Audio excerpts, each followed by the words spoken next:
एक महाभागवत अनन्य भक्त श्री चंद्रहास जी महाराज, उनके पावन चरित्र का अपने लोग श्रवण करते हैं। इससे भक्ति बहुत घनीभूत होती है। केरल देश में एक परम मेधावी सुधार्मिक नाम के राजा राज्य करते थे।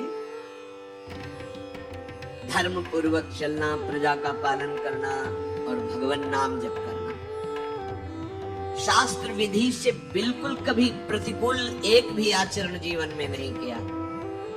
तो उनके यहाँ महाभागवत चंद्रहास जी का प्रादुर्भाव होता है। भगवान के भक्तों का जिस कुल में प्रादुर्भाव होता है, वो कुल, वो ग्राम, वो नगर, वो देश परम पूजनीय हो जाता है। ये महाभाग्यशाली मूल नक्षत्र में प्रकट हुए। लौकिक में अमंगल माना जाता है और भाव में देखो तो मूल कौन है? नक्षत्र भगवान। ऊर्ध्व मूल मधा शाखा सत्तम प्राहुरभ्यम। सबके मूल कौन है? श्री भगवान। किस नक्षत्र में पैदा हुए? मूल में, भगवत स्वरूप। और लोक में माना जाता है कि मूलन में पैदा हुआ लड़का अमंगल है, कुछ नष्ट ही होगा। संसार बड़ा विचित्र है। जैसे बालक रोता है ऐसे उनकी आवाज में कृष्ण कृष्ण।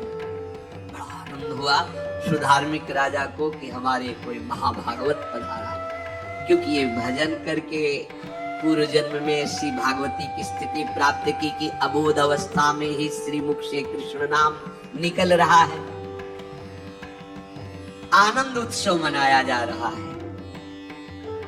राजा है, राजकुमार प्रकट हुआ और दूसरी बात वो स्वयं भक्त है और भगवान का ऐसा भक्त जो जन्म लेते ही कृष्ण नाम उच्चारण किया। ये आनंद ज्यादा दिन टिका नहीं। रोज बधाइयां हो रही, आनंद उत्सव मनाए जा रहे। शत्रु पक्ष के राजाओं ने मिलकर कहा यही अवसर है, आक्रमण कर दिया जाए और केरलाधिपति का सब पूरा महल घेर करके कोई एक भी न बचने पावे। शत्रु पक्ष के राजाओं ने घेर लिया। आसपास से राजा और सैनिकों ने घेर लिया। अब वो असावधान थे, आनंद में पुत्र हुआ है, बधाइयां, कोई संभावना ही नहीं थी। गुप्त रूप से शत्रु पक्ष के राजाओं ने आक्रमण करके घेर लिया। अब राजाओं की कई सेनाएं और इनकी असावधानी पूर्वक आनंदमयी वृत्ति में कोई पहले से पता हो तो तैयारी करते, तत्काल आक्रमण को रोकने का प्रयास किया पर असफल रहे। इनके सैनिक भी मारे गए, राजा भी मारे गए, राजमहल को घेर लिया गया। कोई भी एक भी बच के न जाने पावे। तो राजमाता जिनसे चंद्रहास जी का प्रादुर्भाव हुआ था, उन्होंने धाय मां को कहा कि मेरे पुत्र को बचाने में तुम समर्थ हो, मेरे तो प्राण नहीं बचेंगे। अगर ये लोग नहीं मारते तो मैं अपने पति के शव के साथ सती हो जाऊंगी। पहले ऐसी धार्मिक निष्ठा माताओं बहनों में होती थी कि धाय मां ने विचार किया कैसे बचा सकती हूँ, आसपास तो सब सैनिक घेरे हुए हैं। तत्काल उसने विचार किया कि अगर हम इनको राजकुमार की तरह ले जाती है तो हमें भी मारा जाएगा और इनको भी मारा जाएगा। देखो कितनी विपत्ति जन्म लेते हैं। कोई प्रश्न कर सकता है कि महाभागवत जिनके घर में प्रकट हो तो वहां धन वैभव सुख संपत्ति बढ़नी चाहिए, यहाँ तो जन्म से ही जैसे वहां माता पधारी। ये क्या है? तो श्री भगवान स्वयं कह रहे हैं यस्य तुष्टो रहम पार्थ वित्तम तस्य हराम्यहम् करोमि बंधु विच्छेदम सच कष्टेन जीवति। हे अर्जुन, मैं जिस पर बहुत प्रसन्न होता हूं। आप अपने ऊपर भगवान को बहुत प्रसन्न करना चाहते हैं? बहुत प्रसन्न करने में ये है, देख लो। कह रहे जिस पर मैं बहुत प्रसन्न होता हूं, सबसे पहले उसका ऐश्वर्य नष्ट करता हूं। फिर क्या करता हूं? फिर बंधु बांधवों का। फिर क्या करता हूं? असाध्य रोग उसके शरीर में। बोले महाराज ये तुम प्रसन्न हुए हो कि पूरे के पूरे नाराज हो गए हो? बोले यही मेरी प्रसन्नता है। क्या? माया का नाश। अब एकमात्र भरोसा केवल भगवान का, दूसरा कोई। ये सबको पसंद नहीं आएगा। सब तो उस भगवान की भक्ति चाहते हैं कि अगरबत्ती धूपबत्ती तन मन धन सब तेरा स्वामी, क्या लागे मेरा। पर अंदर से कह रहे सब तन मन धन सब मेरा, क्या लागे तेरा। ऐसे तो चलेगी भक्ति। लेकिन कई बार सत्संग में पीछे धाम में कहा था कि भगवान को रिझाकर लोक मांगोगे तो चैन से रह लोगे, अगर उनसे प्यार करने की बात मन में ठानी, बस मुझे केवल आपकी आंखों में आंखों को मिला करके जीवन व्यतीत करना है, मुझे और कुछ नहीं चाहिए, तो फिर लाडले आपको दुशरिहा का कोई आश्रय रहने नहीं देंगे। ध्यान रखना, जितने दुशरिहा होंगे तो ये बर्दाश्त हो तो कदम आगे बढ़ावे। बहुत प्रसन्न हो जाओ ठाकुर हम पे, तो कहे यस्य तुष्टो राम पार्थ वित्तम तस्य हराम में हम करोमि बंधु विच्छेदम सच कष्टेन जीवती। जितनी श्वासें रहेंगी भयंकर कष्ट मैं उसको व्यतीत करने के लिए दूंगा। ये दंड नहीं है, ये पुरस्कार है। अनंत जन्मों का हिसाब बराबर करके कहीं इसकी वृत्ति मेरे से हट न जाए, ऐसे घेरे में डाल के अखंड चिंतन करवा के सजयति जयति जग उच्चरे। जाको करत श्याम सहाई प्रथम बरनो कृपा क्रम हो विषय मूल गवाई। कुल कुटुंब बल वित्त हीनो दीन के दुखदाई। आपने को करजु लीनो आप ही अपनाई। कह रहे हैं अब मैं वर्णन करता हूँ श्याम सुंदर जिस पर कृपा करते हैं उस पर कैसा बर्ताव करते हैं। बोले सबसे पहले उसके विषय भोगों का नाश कर देते हैं, फिर दूसरी कृपा कोई परिवार का, कोई मित्र, कोई रिश्ते नातेदार उसकी तरफ देखेगा भी नहीं। फिर ऐसा दुख प्रदान करते हैं कि केवल एक भरोसा रह जाता है, एक भरोसा, एक बल, एक आस विश्वास, बस नाथ आपके सिवा हमारा कोई नहीं। बस वहीं से जो चमत्कार प्रकट होता है, त्रिभुवन में कोई उसकी समानता नहीं कर सकता जिस पर ठाकुर की कृपा है। पर इस कृपा को हजम करने के लिए इसीलिए संत संग किया जाता है कि पहले से वो तैयार कर देते हैं। जैसे आर्मी की ट्रेनिंग होती है ना, ट्रेनिंग के बाद भी बॉर्डर में लगाया जाता है, ऐसे ही संत जन ये ट्रेनिंग देते हैं। अब जो टिके तो टिके, ले तो घर बैठे जाके। अगर टिक गया तो गुरु मेहरबान, तो चेला पहलवान, भगवान भी परास्त नहीं कर सकते। उसमें ऐसी सामर्थ्य आ जाती है कि हर प्रभु के द्वारा दिए गए विधान को हंस करके स्वीकार कर लेता है। और ऐसा नहीं कि उसको कष्ट होता है। ये लोक भाषा में भगवान कह रहे हैं सच कष्टेन जीविता, नहीं तो जिस चिदानंद में वो सुख भोगता है वो ब्रह्मा को भी नहीं प्राप्त है जो भक्त को प्राप्त होता है। भक्त का वैभव दिव्य होता है, चिदानंद में होता है। ये तो पापियों के पास भी वैभव है, रुपया पैसा कुटुंब परिवार। भगवान के दास के पास जो वैभव होता है वो अचिंत्य है, तुम चिंतन भी नहीं कर सकते, ऐसा वैभव होता है। धाय माने सेविका का रूप तत्काल लिया, जिससे पोछा झाड़ू लगाने वाले, और कुछ दोने पत्तल डाले, उनके नीचे चंद्रहास जी को डाला, ऊपर से करके इसे माथे पे रख के निकले। सैनिकों ने पूछा इसमें क्या है, तो उनका राजघराने के दोने पत्ते जूठे दिखा। ऐसे नीचे किया तो देखा सब ऊपर जूठन पर। हाँ चल निकल, जल्दी भाग यहाँ से निकल। बस वो भागी, बचा ले गई। वो कुंतलपुर पहुंची और वहां के जो मंत्री दृष्ट बुद्धि थे उनसे प्रार्थना की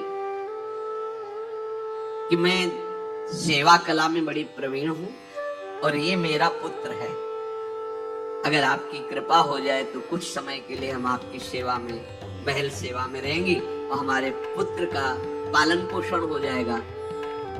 उनकी परीक्षा ली गई तो राजघराने की सेविका थी, परम प्रवीण थी, पर उन्होंने ये परिचय नहीं बताया। विधि विधान से राज्य की सेवा में प्रवीण दासी पाकर उसको अच्छा लगा, ठीक है आप रह सकती हैं।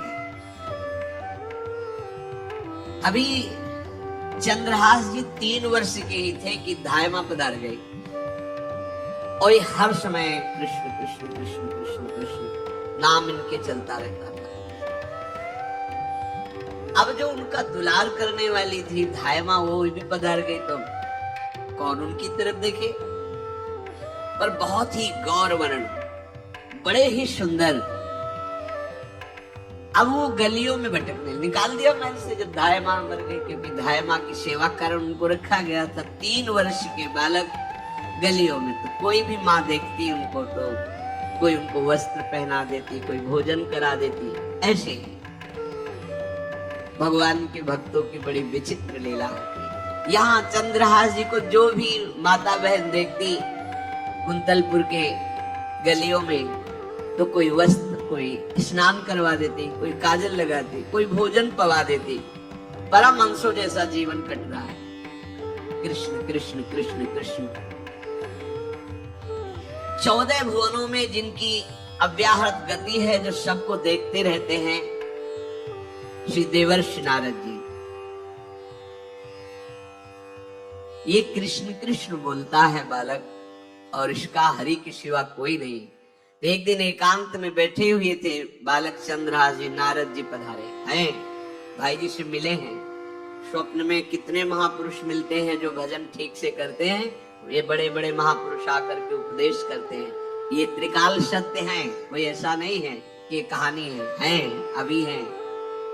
जहां आप भगवत चिंतन करेंगे तो आपको परिचय बड़े बड़े महापुरुषों का मिलने लगेगा। नारद जी आए तो देखा आंख बंद किए हुए चंद्रहास जी कृष्ण कृष्ण कृष्ण कृष्ण कृष्ण ऐसा उच्चारण कर रहे हैं। त्रिकालज्ञ सर्वज्ञ नारद जी ने देखा कि ओहो, इतना छोटा बालक और कृष्ण कृष्ण बोल रहा है। नारद जी ने स्पर्श किया दुलार करते हुए, सुनो आंख खोलो। आंख खोल के देखा श्री देवर्षि नारद जी। नारद जी ने कहा देखो, हम तुमको एक अमोघ वस्तु देते हैं, और एक छोटी सी शालिग्राम की इतनी सी शालिग्राम का जो वो दिया। बोले धो के पी लेना और दिखा के पा लेना, यही तुम्हारी सेवा पद्धति है। अर्थात स्नान करा दिया और जो तुम्हें मिले इनको अर्पित। तो उन्होंने विचार किया कि धोने के लिए, स्नान कराने के लिए पात्र चाहिए, भोग लगाने के लिए पात्र चाहिए। तो जैसे कोई पान की बीड़ी नहीं, तो ऐसे कपोल में शालिग्राम को रखे रहते, पात्र ही नहीं, कोई सिंहासन ही नहीं। यही धुल गए, चरणामृत अंदर जा रहा, जब पाएंगे तो ये पा लेंगे साइड पे ऐसे निकाल के। तो यहाँ कपोल में रखते छोटे से शालिग्राम चंद्रहास जी, और उपदेश किया भगवान के मंत्र का। जब कोई भगवत प्राप्ति के लिए चलता है तो भगवान ही गुरु रूप से प्राप्त होते हैं, वहां तक तुम्हें पहुंचा देते हैं या उन महापुरुष को आपसे मिला देते हैं। जब कोई भगवत प्राप्ति के लिए जहां चलता है तो ये भगवान अपनी तरफ से कृपा करते हैं। ये दृष्ट बुद्धि के जो महल में धाय माँ ने इनका आश्रय स्वीकार करवाया था, उसके पुत्र थे मदन जी, वो बड़े भागवत थे। और एक पुत्री थी जिसका नाम था विषया, वो बड़ी सुंदर थी, अभी छोटी अवस्था की थी।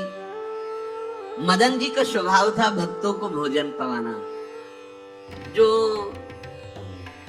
भगवत भाव के जन होते हैं उनके हृदय में ऐसा उत्साह होता रहता है कि जो वैष्णव हैं, संत जन हैं, इनको भोजन पवाने का मतलब श्री भगवान को भोजन पवाना।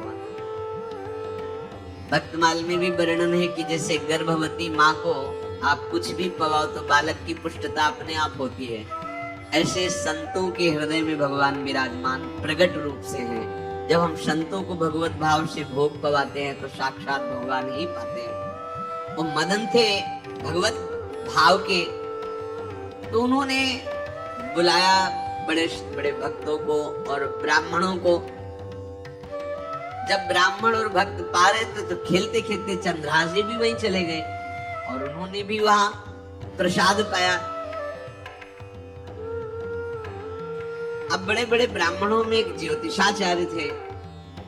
दृष्ट बुद्धि जी ने हाथ जोड़कर प्रणाम किया और अपने परिवार को प्रणाम करवाया और कहा ये हमारी पुत्री है। दृष्ट बुद्धि जी ने कहा आप इसका हाथ देकर बताइए इसको वर कैसा मिलेगा, कैसा ऐश्वर्य होगा।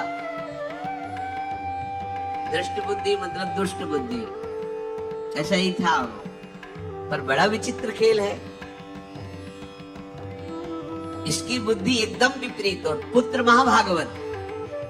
भगवान का खेल है। वो भक्ति विरुद्ध और पुत्र भागवत। उन्होंने कहा वर, ऐसे दृष्टि डाली चंद्रहास जी वही पार, वो है इसका वर। वो इसे धाय का एक दासी का लड़का हमारी पुत्री का वर बने। बोले शायद आपने ध्यान पूर्वक रेखा नहीं देखी, वो हम देख लिए, यही है तुम्हारी पुत्री का वर। दृष्ट बुद्धि ने विचार किया कि एक भिखमंगा हमारी राजकुमारी पुत्री का दूल्हा बनेगा। पंडित जी को तो दक्षिणा दी, विदा किया और सैनिकों से कहा घर से निकलने न पावे बालक, क्योंकि ज्योतिष पक्की, ज्योतिष शास्त्र सत्य है, पर उसका सम्यक ज्ञान होना चाहिए।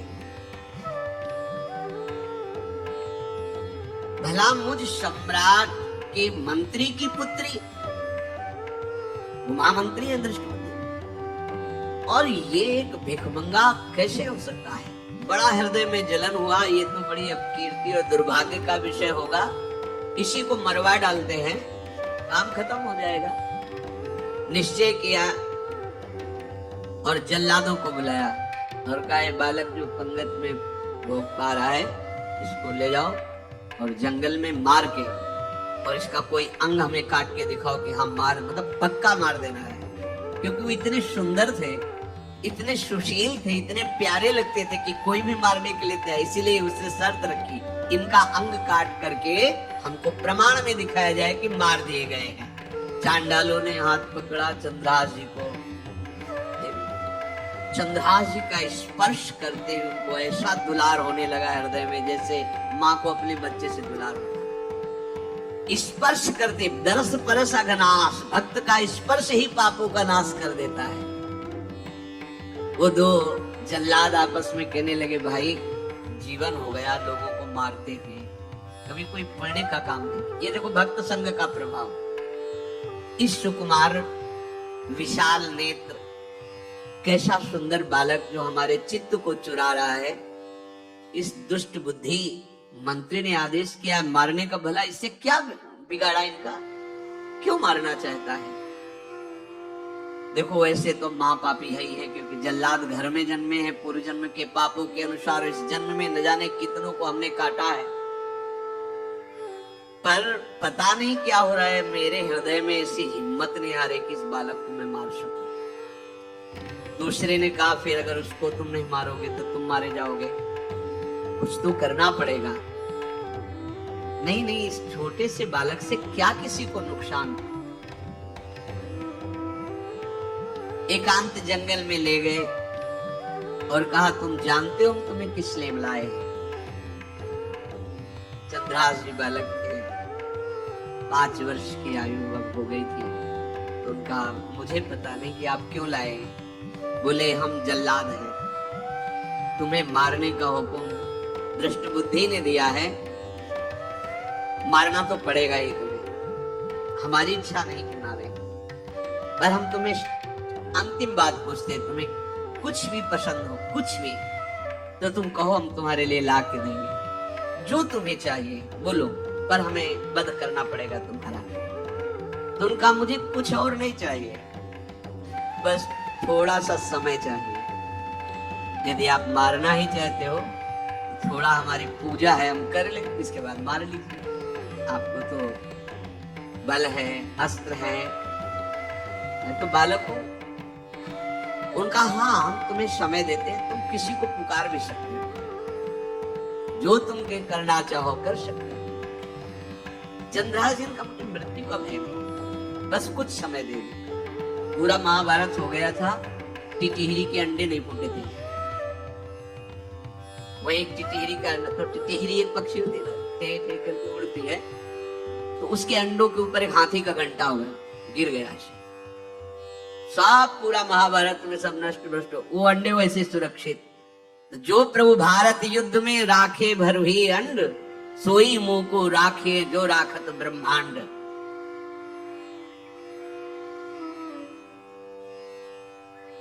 मैं तो अनाथ हूं, श्री कृष्ण के सिवा कोई मेरा है नहीं, मैं किसको पुकारूं?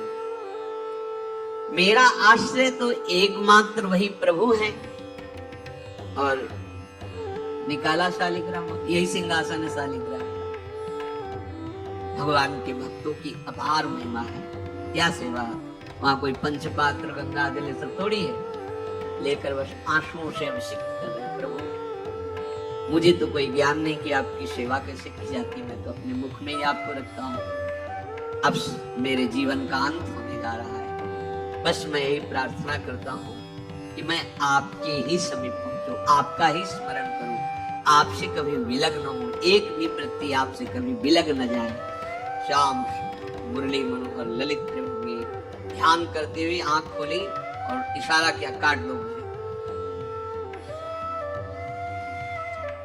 जल्लादों ने जब देखा आंसू चल रहे हैं ऐसा, वो बैठ गए कहने लगे, भाई तुम मुझे मार दो, भले भले वो दृष्ट बुद्धि मुझे, मैं इस बालक को नहीं मारता हूं, मेरी हिम्मत नहीं है, कुछ भी हो, मेरा वध हो जाए, पर मैं इस बालक को, गिरे मुरझाई दया आई कछु भाए भरे, धरे प्रभु और मति आनंद शोभिनी है, हुती छठी आंगुरी सो काट लई दूषण हो, भूषण ही भयो जाई कहीं सांच चीनी है।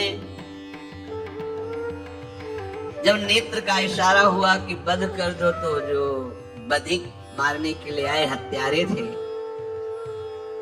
वो आनंद से एकदम प्रफुल्लित हुए, कहा मैं नहीं मार पाऊंगा तुम्हें। तो एक ने कहा, देखो एक उपाय मुझे दिखाई दे रहा है, इस बालक में विशेषता तो है ही, पर इसके पैरों में देखो, बाएं पैर में एक छठी अंगुली भी है, किसी किसी को होती है। गांव में तो कहते हैं छंगू या छंगा, जिसे होता है ना गांव में, बोले छंगा मतलब 6 अंगुली की। बोले इसको अगर काट लेते हैं तो प्रमाण भी सत्य, जिसकी कसम खवाएगा मैं खा लूंगा कि ये चंद्रहास जी की है, और मैं मार दिया। और कौन इस बालक को ढूंढेगा, जंगल में छोड़ देते हैं, अपनी तो सामर्थ्य नहीं। बदिकों ने, जल्लादों ने ऐसा ही किया और जाकर अंगुली दिखा दी, मैं बालक का वध करके आ गया हूं। उनको ये कि लाखों बार इन्होंने वध किया, तो संशय का कोई रिश्तेदार थोड़ी है, वो तो बालक है, उसको मारने में क्या। हाँ ठीक है, मार दिया गया। अब वो जो चले गए तो अंगुली जो कटी थी उससे रक्त प्रवाह हो रहा है। कृष्ण कृष्ण जगन्नाथ वासुदेव जनार्दन, हे कृष्ण हे जगन्नाथ हे वासुदेव हे जनार्दन, ऐसे नाम उच्चारण करते हुए मूर्छित हो रहे हैं चंद्रहास जी। वो छोड़ करके जल्लाद चले गए। चंद्रहास जी भगवान का स्मरण कर रहे हैं, तो जितने जंगल के मृग हैं वो सब मंडलाकार घेर के ऐसे। एक हुमा नाम का पंछी होता है, अगर उसके पंखे की छाया पड़ जाए तो चक्रवर्ती सम्राट का वैभव प्राप्त होता है। और वो भीड़ के भीड़ पक्षी आकर चंद्रहास जी के ऊपर ऐसे घेरे हुए हैं, आसपास मृग मृगी मृग शावक सब घेरे हुए हैं। बीच में चंद्रहास जी कृष्ण गोविंद दामोदर माधव ऐसे उच्चारण कर रहे हैं। जो भगवान के चिंतन में मगन रहना अपना स्वभाव बना लेता है, तो देखो ऐसे हत्यारों के हृदय में भी दया है, क्योंकि दया समुद्र भगवान का स्मरण जो करते हैं उनमें ऐसी महामहिम दिव्यता आ जाती है। कोई भी कितना भी निर्दयी हो, अंदर से वो भले जल रहा है द्वेष के कारण, पर कहीं ना कहीं ये द्वेष आंतरिक राग का सूचक है। वो भी भक्त को प्यार करता है, पर भक्ति ना होने के कारण वही उसका राग द्वेष में बदल जाता है। कोई भी हो, अंदर से जब भक्त के प्रति जलन पैदा करता है तो उसमें मूल होता है भक्त की महिमा, भक्त का महत्व, पर उसे ना प्राप्त, जैसे कहते हैं कि वो अंगूर खट्टे हैं, खट नहीं प्राप्त कर पाए तो अंगूर खट्टे हैं। बकाया महत्व सब के अंदर होता है, दुष्ट से भी दुष्ट के अंदर भगवान के भक्तों का महत्व होता है, क्योंकि सबके हृदय में भगवान विराजमान है। अब चंद्रहास जी भगवत स्मरण करते हुए पक्षियों के और मृग आदि के बीच में है। उधर भगवान का एक विधान तैयार होता है। वह देश भूमि में रहत लघु भूप और सुख सवै एक सुत चाह भारी है। कुंतलपुर के ही अधीन एक चंदनवती नाम की राज्य नगरी थी। वहां के राजा थे, उनके पुत्र नहीं हो रहा था, तो कुंतलपुर सम्राट पर चंदनवती राज्य राजा, जैसे प्रदेश और दिल्ली में बैठे हुए जो प्रधानमंत्री राष्ट्रपति वो बादशाह, जो दिल्ली का अधिकार वो बादशाह, और ऐसे छोटे छोटे जो राज्य हैं उनको राजा। तो ये चंदनवती के राजा कर दिया करते थे, प्रत्येक राजा को कर देना होता था बादशाह को। इनके पुत्र था नहीं, वो कर देने के लिए कुंतलपुर ही जा रहे थे, तो रास्ते में देखा कि बहुत से मृग और पंछी एक घेरे हुए क्या है, तो एक कौतूहल सा कि क्या है बीच में, आसपास मंडलाकार मृग, फिर वो विहंग पक्षी जो भगवान के आश्रित है, भगवान कैसी व्यवस्था करते हैं।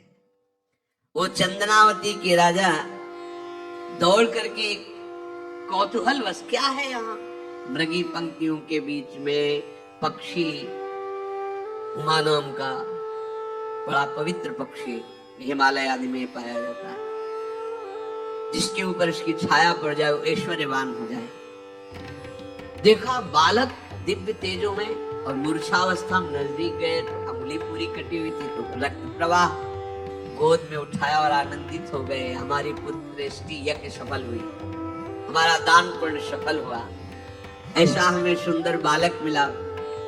चंद्रहास जी को लेकर के घर आए और हृदय में भगवान का बार बार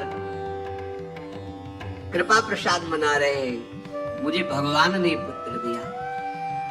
चंद्रहास जी को लेकर आया, आनंद मंगल बधाइयां बजने लगी, बहुत सी संपत्ति न्यौछावर कर दी। 5 वर्ष के चंद्रहास जी पूछा, बेटा तुम्हारे माता पिता कौन? कहा श्री कृष्ण। परिवार में कौन है? श्री कृष्ण। मतलब तुम्हारा कोई नहीं है? नहीं है, श्री कृष्ण। समझ गए कि भगवान ही हमें कृपा करके ऐसे महाभागवत पुत्र को दिए। और है कौन? वास्तविक कोई नहीं, श्री कृष्ण के सिवा।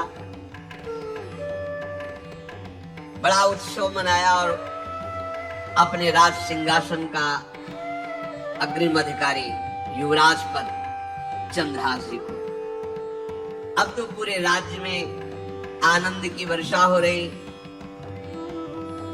राजा मन में विचार कर रहे हैं कि ऐसा प्रतापी भक्त हमारे यहाँ आया है, अब हमको किसी को कर देने की जरूरत नहीं। तो जो हर महीने वर्ष में जो बंधा हुआ कर था उन्होंने नहीं दिया। 1 बार 2 बार 3 बार जब कर नहीं पहुंचा तो सम्राट ने आदेश किया मंत्री को कि चंदनावती से कर आना बंद हो गया है। क्या बात है? यदि वो अहंकार से युक्त हो तो आक्रमण करके नष्ट करो, यदि समस्या है तो उसका सहयोग करो। बादशाह के आदेश से वहां दृष्ट बुद्धि पहुंचे तो युवराज पद पर चंद्रहास जी विराज, जिनको मारने के लिए जल्लादों के हाथ में दे दिया था। पूरे पूर्वासी ऐसा प्रभाव चंद्रहास जी का है कि सब कृष्ण भजन करते हैं, सब आनंद में मगन रहते हैं। चंद्रहास जी थोड़ा सयाने हो गए थे तो पूर्ववासियों को उपदेश देते हैं, एक बार हमारे राज्य में भोजन पाया जाएगा 24 घंटे में, और सबके घरों से आरती की शंखनाद घंटानाद सुनाई देना चाहिए। सबके यहाँ शाम के रोज नाम कीर्तन और भगवत कथा होनी चाहिए, क्योंकि आयुष्यम चपलम ताजुज्जल बुद्बुद सन्निभम चिंतयध्वम जनामूढ़ा माधवम वर्षम सुस्थिरम। भाइयों, ये आयु बड़ी चंचल है, कब शरीर छूट जाए पता नहीं, पानी का बुलबुला कब फूट जाए कोई पता नहीं। इसलिए माधव श्री कृष्ण का नाम कीर्तन, उनकी आरती पूजा, उनका ध्यान और एक टाइम भोजन। पूरे नगर में अब सोचो कितना भक्ति का प्रभाव होता है। पूरा नगर में, हर घर में आरती, पूजा, कीर्तन चक्रवर्ती सम्राट के लक्षण स्वाभाविक चंद्रहास जी में प्रकट होते थे। अब दृष्ट बुद्धि जब वहां गया, देखा युवराज पद पर, पहचाना कि वही बालक है, ये तो चंद्रहास है, क्योंकि काफी समय तो महल में ही रहे थे दाई मां के साथ और अच्छे से पहचान थी। अब उन्होंने विचार किया कि ये तो बहुत अनिष्ट हो गया, हमने तो मारना निश्चित किया था और जल्लादों ने इसको छोड़ दिया और अब तो ये राजा का राजकुमार बन गया। तो राजा से कहा कि पहली बात, युवराज पद पर बैठाने के पहले तुम्हें सम्राट को सूचना देनी चाहिए थी। दूसरी बात, अभी तक तुमने कर नहीं दिया। जानते हो कि अगर सम्राट का भाव बदल गया तो एक क्षण में तुम्हारे राज्य को नष्ट कर दिया जाएगा। राजा ने हाथ जोड़कर चंद्रावती के राजा ने कहा, महाराज आप ही अब हमारी रक्षा कर सकते हो। उसकी दृष्टि चंद्रहास पर थी, इसको मरवाना है, क्योंकि पंडित ने बताया था यही पति बनेगा। अरे तो अब तो आनंदित होना चाहिए कि अब तो राजा बनेगा, अब तो बढ़िया है। लेकिन चंद्रहास जी को यदि आप सम्राट के पास भेज देते हैं और सम्राट निश्चित प्रसन्न हो जाएंगे चंद्रहास को देख के, तो वो तुम्हारे इस अपराध को क्षमा कर देंगे। युवराज पद दे दिया और भेंट नहीं दी, कर नहीं दिया महीनों से, तो ऐसा करो चंद्रहास जी को भेज दो। राजा ने स्वीकार कर लिया। और पहले लोग बिल्कुल धर्म से चलते थे, कहीं भी अधर्म का लेश नहीं।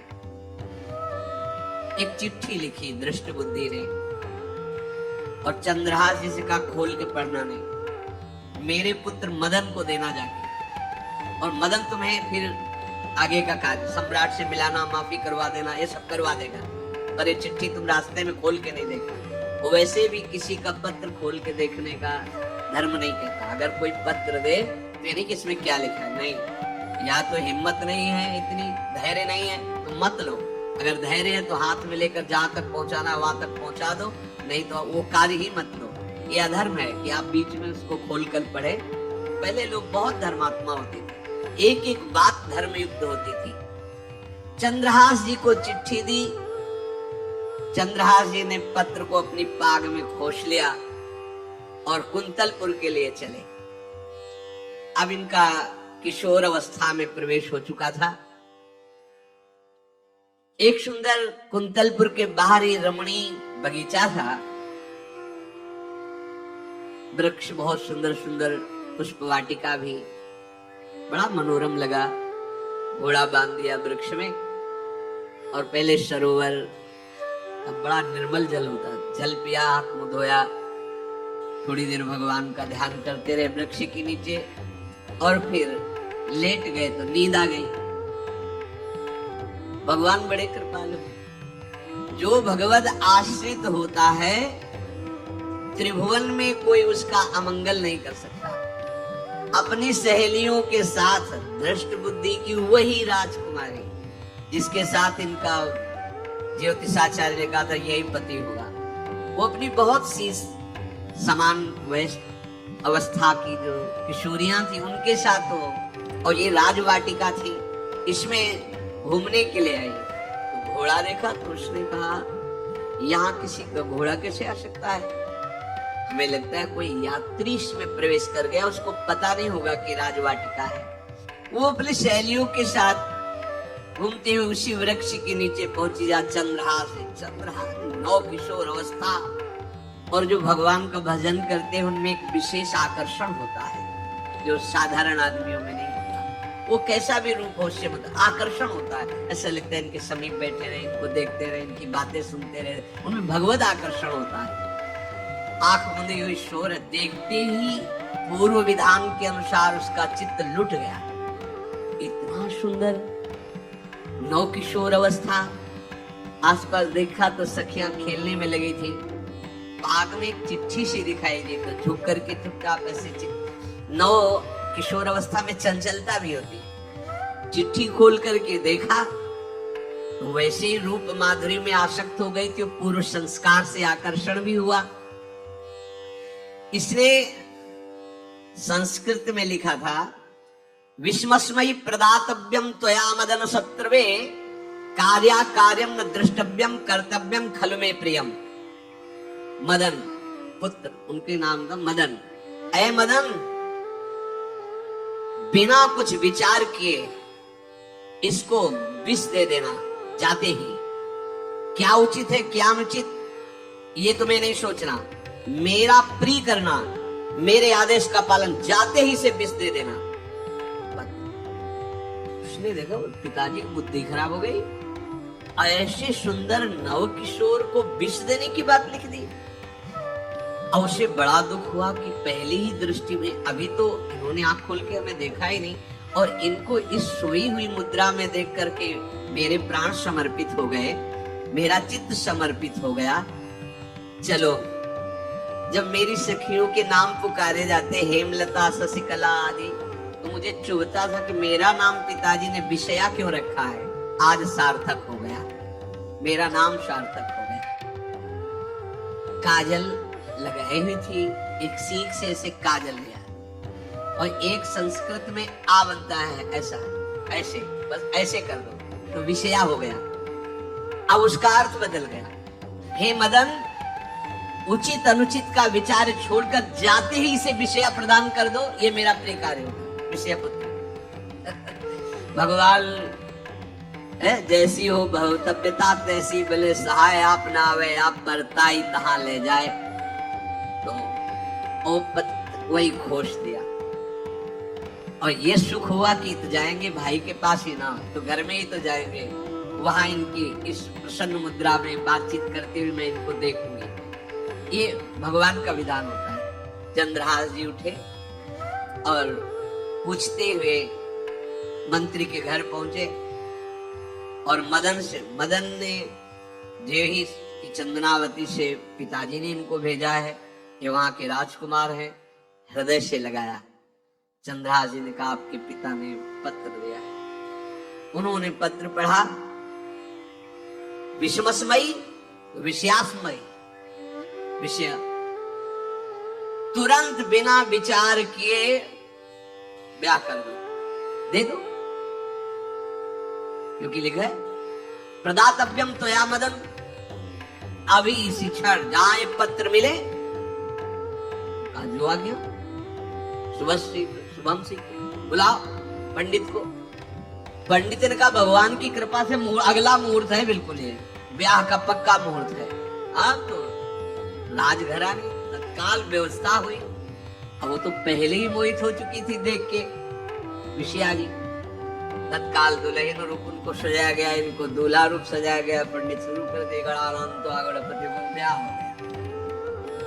अब जब ब्याह यहाँ खूब धूमधाम से हो गया, तो दृष्ट बुद्धि ने सोचा कि काम हो गया होगा, विष दे दिया होगा, मगर अब हम जाके संभाल लेंगे, क्योंकि राजकुमार है, कैसे विष दिया, कौन दिया, तो इस बात को हम संभाल लेंगे। जब वहां घर है तो पूरे नगर में सजावट हुई थी। बोले भैया सजावट का है की?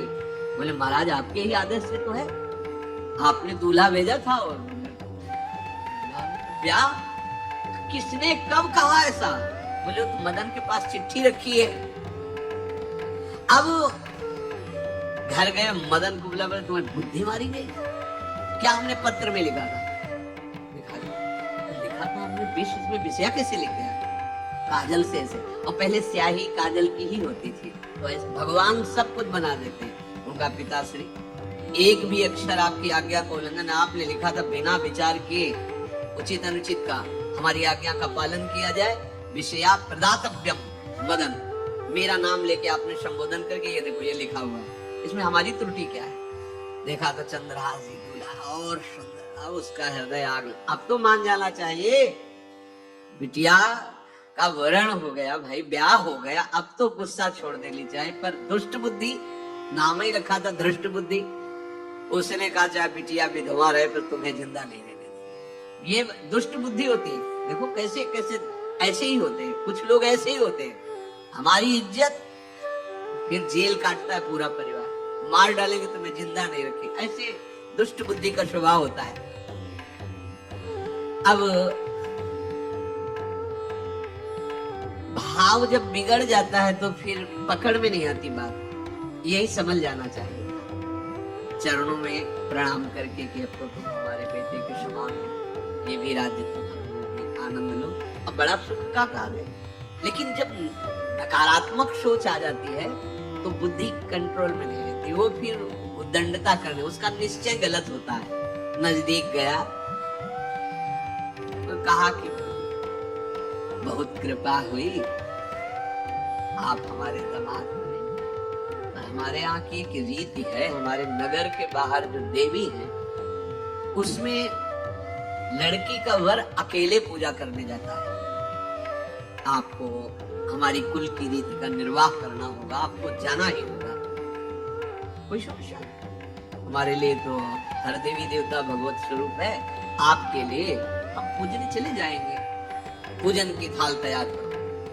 और उधर कई बलवान सैनिकों को भेजा, देवी पूजने जो आ रहा है तत्काल उसे काट देना, किसी भी तरह बचना नहीं चाहिए, नहीं तुम सब मारे जाओगे। जो आदेश देवी मंदिर में सैनिकों को लगा दिया, जो आवे तत्काल मार देना, क्योंकि अब भेज ही रहे ना, तो नाम नहीं लिया, कहा जो आवे तत्काल मार देना, मेरा आदेश अगर बचा तो मैं तुम्हें मार दूंगा।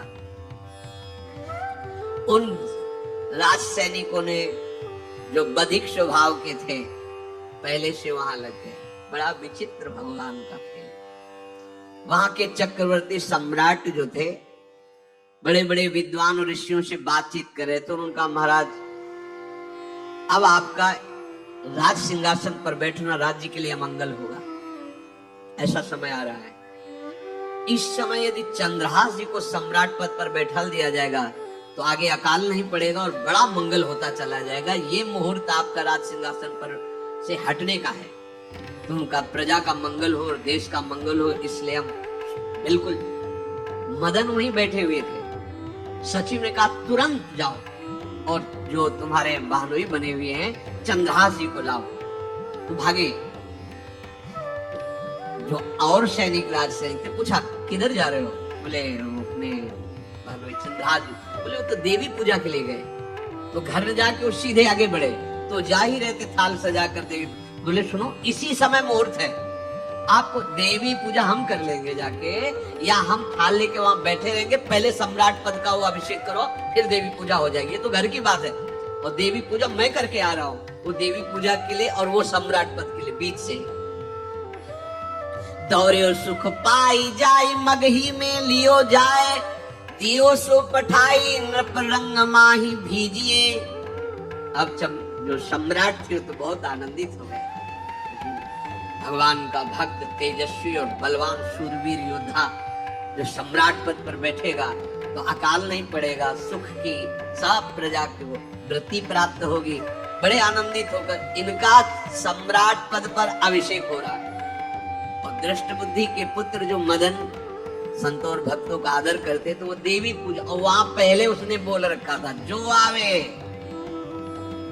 तो देवी अपमान ते न डरो सम्मान करो, जात मारी डार्यो या सो भाष्यो भूप लीजिए। चंद्रहास जी का सम्राट पद पर अभिषेक और मदन जी का देवी मंदिर में प्रवेश, और सैनिकों ने काट के फेंक दिया मदन। ये जो पे कृपा रघुपति कृपाल की, बैर और की कहा सरे होई न बाको। बार भगत को जो कोई कोटि उपाय करे, वो स्वामी तुलसीदास जी। भगवान का कृपा पात्र जो भक्त है, किसकी ताकत है कि उससे बैर कर सके। चाहे कोई त्रिभुवन में हो, भक्त का बाल बांका नहीं कर सकता, चाहे करोड़ों करोड़ों उपाय कर ले। और तके नीच जो मीच साधु की, सो पामर ते मीच मरे। वेद विदित प्रहलाद कथा सुनि, को न भगति पथ पाम धरे।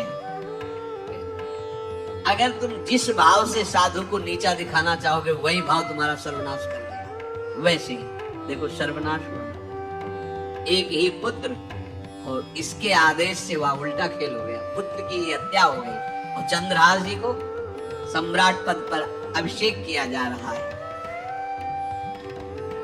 अब दृष्ट बुद्धि ने बड़ी प्रसन्नता अंदर है कि वो तो मार दिया गया। सैनिक आए और बोले महाराज आपके पुत्र का वध हो गया है।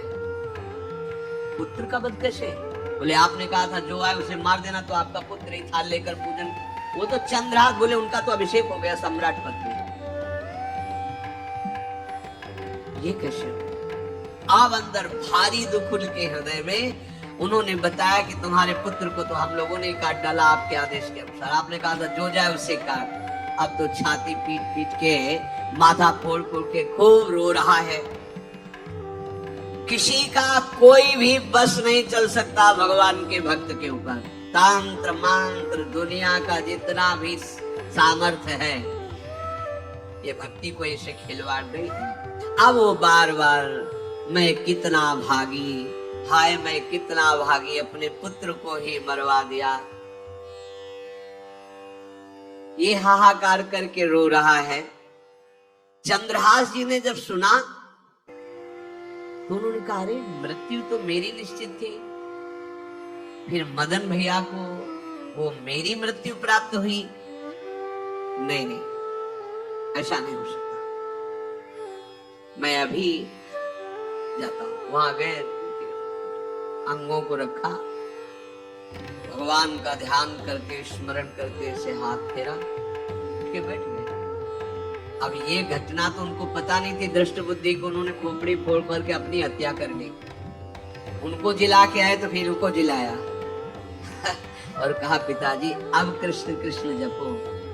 अब उनकी बुद्धि शुद्ध हुई और भगवान का आश्रय लेकर के वो अपने जीवन को भगवत भक्ति में बनाए।